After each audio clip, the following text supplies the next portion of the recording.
Is Indigenous homelessness defined differently than settler homelessness? In short, yes. I mean, Indigenous homelessness is not defined simply as lacking a structure of habitation. I would say that it's described in much broader terms. But until a few years ago, there really wasn't a lot of attention given to defining Indigenous homelessness. It has garnered more attention in the last 5 years or so. And what I'm going to be talking to you about sort of stems from conversations that people have had with Indigenous people talking about homelessness since around 2017. So one of the things that it's important to talk about is that you've got to look at historical displacement or historic displacement. That is, Indigenous peoples have been displaced from their lands for many years now. And that displacement, I think, really has to be understood in the broader context of trying to define Indigenous homelessness. So that's a starting point that I think students should be aware of. Another and related point, I think, is the separation from community from Indigenous lands, of course, after colonial control, because the relationship between Indigenous people and land and water is quite different than non-Indigenous conceptualizations of that and lived experience of that. So I think that's another, I guess, a contextual issue that needs to be discussed when we talk about Indigenous homelessness. Certainly, spiritual disconnection is another point that needs to be discussed.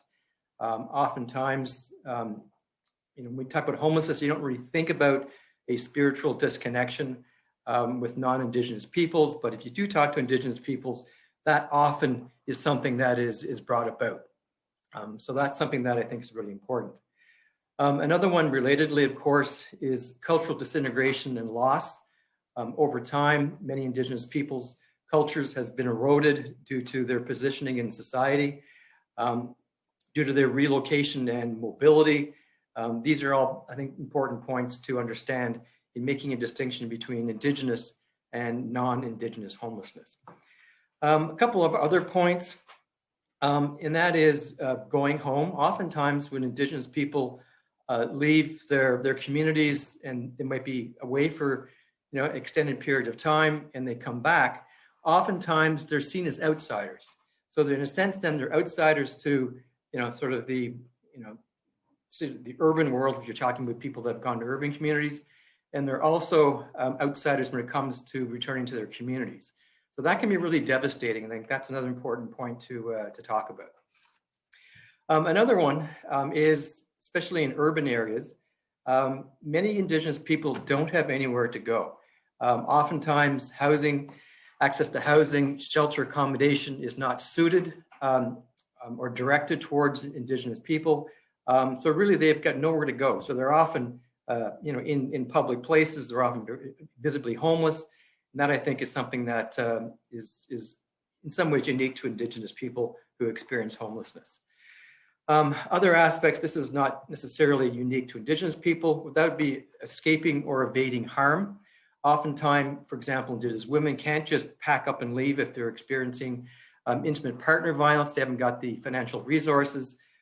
So escaping or evading harm is an important aspect also to think about. And a final one, again, this is based on looking at the literature, that would be climatic refuge, or climatic refugees rather. And that would be due to climate change. Many of the ways the income generating practices for Indigenous people has changed due to changing climate, changing access to fishing, for example, access to hunting. I think these all play important roles in trying to understand the broader picture of Indigenous homelessness. So I think those are, in a broad stroke way, are some of the, I think, the key considerations to think about when we talk about Indigenous homelessness, at least within a Canadian context.